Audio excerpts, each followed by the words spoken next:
दोस्तों, आखिर कब बसी थी अयोध्या नगरी, जानने के लिए वीडियो देखते रहें। राम जन्मभूमि का इतिहास के बारे में जानने के लिए दोस्तों मेरा चैनल मेक सपोर्ट पर डेली एक एपिसोड प्रस्तुत किया जाएगा। अगर आप मेरे चैनल पर नए हैं तो कृपया चैनल को सब्सक्राइब कर लें, जिससे राम जन्मभूमि से संबंधित जानकारी व वीडियो तथा इतिहास आप लोगों तक पहुंच सके। आखिर कब बसी थी अयोध्या? अथर्ववेद में अयोध्या का पहला जिक्र मिलता है दोस्तों, मगर असल में उम्र कितनी कोई नहीं जानता। राम नाम की गूंज आज अयोध्या से निकलकर पूरे देश में फैली है, लेकिन राम से पहले अयोध्या कैसी थी, किसने बसाया अयोध्या को, क्यों ये स्थान इतिहास में इतना महत्वपूर्ण था, आइए जानते हैं। अयोध्या राम और राम मंदिर का इतिहास खंगालती राम जन्मभूमि का इतिहास के पहले एपिसोड में अयोध्या का जिक्र कहाँ कहाँ मिलता है। दोस्तों, राम का जिक्र वाल्मीकि रामायण के अलावा कहीं और मिलता है या नहीं? क्या थी राम के अवतार की कहानी, इस वीडियो के माध्यम से जानते हैं। वेदों में है सरयू का आह्वान। दोस्तों, वेदों में सरयू नदी का आह्वान किया गया है। जैसा कि आपके सामने एक श्लोक है, उसमें लिखा है, सरस्वती है सरयू सिंधुरुर्मिभ्यः महो महो खसायन्तु तक्षणी है देवी रायो मातरः सुदीयुतमयो घृतवत्पयो मधुमन्नो अर्चता है। ऋग्वेद के मंत्र 10:64-9 में सरयू नदी का आह्वान सरस्वती और सिंधु के साथ किया गया है। मंत्र बताता है कि वैदिक काल में सिंधु और सरस्वती की तरह सरयू भी एक प्रमुख नदी थी। याद है दोस्तों, सरयू के किनारे ही अयोध्या नगरी बसी हुई है। दोस्तों, अथर्ववेद में अयोध्या का जिक्र किया गया है। इस श्लोक में लिखा है, अष्टाचक्र नव द्वारा देवानाम पूर्द्योयाः तस्याम हिरण्य कोश स्वर्गो ज्योतिषव्रत है। ये अथर्ववेद के 10वें मंडल के दूसरे सूक्त में मंत्र है। इसका मतलब यह है दोस्तों, 8 चक्राकार महल और 9 द्वारों वाली अयोध्या देवों की पुरी है। उसमें प्रकाश वाला कोश है जो आनंद और प्रकाश से भरा है। इस मंत्र से ये पता चलता है कि अथर्ववेद के काल में भी अयोध्या न सिर्फ बसी हुई थी बल्कि काफ़ी संपन्न थी।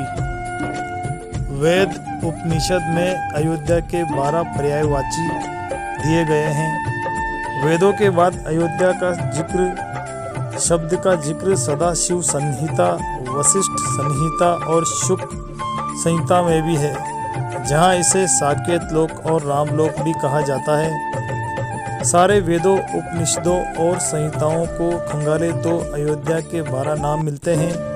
ये 12 नाम दोस्तों इस प्रकार हैं: अयोध्या, आनंदिनी, सत्या, सत, साकेत, कोशला, विमला, अपराजिता, ब्रह्मपुरी, प्रमोदवन, शांतानिकलोका और दिव्यलोका। इस प्रकार ये अयोध्या के 12 नाम वेद, उपनिषद और में दिए गए हैं। वाल्मीकि रामायण में दोस्तों अयोध्या 5200 वर्ग किलोमीटर क्षेत्र में फैली हुई है। वाल्मीकि रामायण के बालकांड के 5म सर्ग में 23 श्लोकों में अयोध्या का भूगोल समझाया गया है। इसके मुताबिक अयोध्या नगरी 12 योजन लंबी और 3 योजन चौड़ी थी। सरयू नदी के तट पर संतुष्ट जनों से पूर्ण धन धान्य से भरा पूरा उत्तरोत्तर उन्नति को प्राप्त कौशल नामक एक बड़ा देश था। इस हिसाब से देखें तो अयोध्या करीब 5200 वर्ग किलोमीटर में फैली हुई थी। आज का अयोध्या शहर 120.8 वर्ग किलोमीटर में ही बसा है, यानी उस काल में अयोध्या आज की अयोध्या से करीब 44 गुना बड़ी थी। अयोध्या का पहला आर्कियोलॉजिकल सर्वे पहली बार अलेक्जेंडर कनिंघम ने 1862 से 63 में अयोध्या का आर्कियोलॉजिकल सर्वे किया था। यह सर्वेक्षण बौद्ध स्मारकों का पता लगाने के लिए किया गया था। ये अयोध्या को लेकर इतिहास का पहला दस्तावेज माना जाता है। इस सर्वे के दौरान कनिंघम को घनन और विशाख लेख वाले सिक्के मिले थे। बौद्ध साहित्य के मुताबिक भगवान बुद्ध के काल में अयोध्या को विशाखा कहा जाता था। ये सिक्के इतना तो बताते हैं कि भगवान बुद्ध के समय में अयोध्या एक संपन्न शहर था, लेकिन इससे पहले के इतिहास का कोई जिक्र नहीं मिलता है। दोस्तों, सबसे बड़े ट्रेड रूट्स के बीच में बसी थी अयोध्या। ब्रिटिश इतिहासकार जॉन की अपनी किताब में 2 रास्तों का जिक्र करते हैं, उत्तर पथ और दक्षिण पथ। उत्तर पथ गांधार से शुरू होकर मथुरा से होते हुए आज के बांग्लादेश में ताम्रलिप्ति तक फैला हुआ था। वहीं दक्षिण पथ श्रावस्ती से शुरू होकर चित्रकूट से होते हुए प्रतिष्ठान तक जाता था। ये दोनों रूट माइग्रेशन और ट्रेड के सबसे बड़े रास्ते थे। ये दोनों रास्ते एक दूसरे को जहाँ पर काटते हैं वहीं अयोध्या नगरी बसी हुई है। दोस्तों, अयोध्या की समृद्धि का बखान कई जगह मिलता है। 1932 में पब्लिश्ड अयोध्या ए हिस्ट्री में लाला सीताराम ने अयोध्या का इतिहास ट्रेस किया।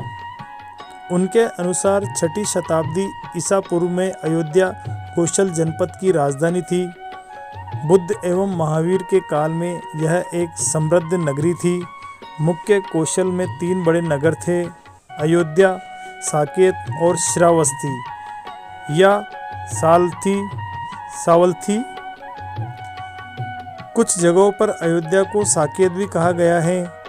पाली भाषा के प्रोफेसर रीज डेविड्स मानते हैं कि बौद्ध काल में अयोध्या और साकेत 2 अलग अलग शहर थे। हो सकता है कि ये दोनों ट्विन सिटीज हो, जैसे आज के अहमदाबाद और गांधीनगर। दोस्तों, पौराणिक मान्यताओं में क्या है राम की कहानी, आइए जानते हैं।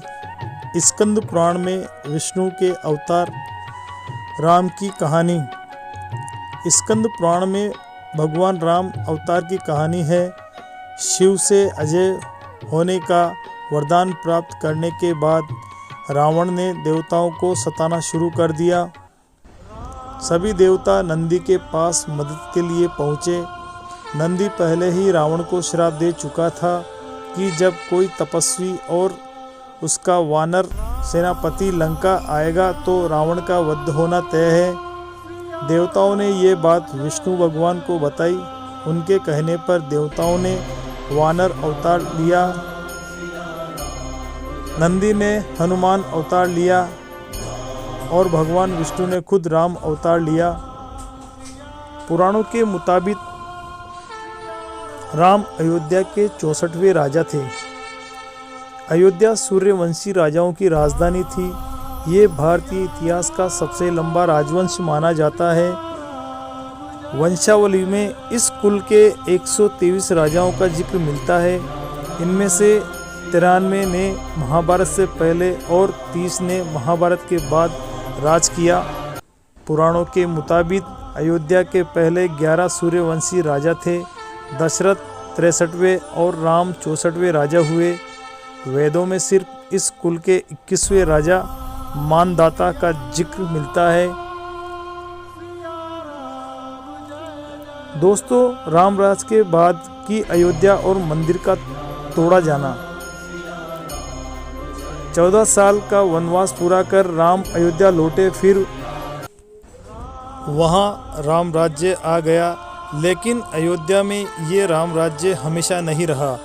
इतिहास बताता है कि अयोध्या में राज और राजा बदलते रहे और इसके साथ ही यहाँ के मंदिरों का हाल भी सुधरता और बिगड़ता रहा। राम राज के बाद अयोध्या का हाल कैसे बिगड़ा और क्या रहा, आखिर राम मंदिर को तोड़कर मस्जिद किसने और कब बनाई, इन सभी सवालों के जवाब राम जन्मभूमि का इतिहास के एपिसोड को आगे देखते रहें। हम इसकी जानकारी उन आगे के एपिसोड में आपको बताएंगे। तो दोस्तों, आशा करता हूँ मेरे द्वारा दी गई जानकारी आपको अच्छी लगी होगी। वीडियो अच्छा लगे तो आगे शेयर करें और मेरे चैनल को सब्सक्राइब करना ना भूलें। वीडियो लाइक करें, शेयर करें तथा कमेंट बॉक्स में लिखकर भेजें कि आपको वीडियो कैसा लगा, जिससे हम आगे का एपिसोड भी बनाएंगे। जय श्री राम दोस्तों।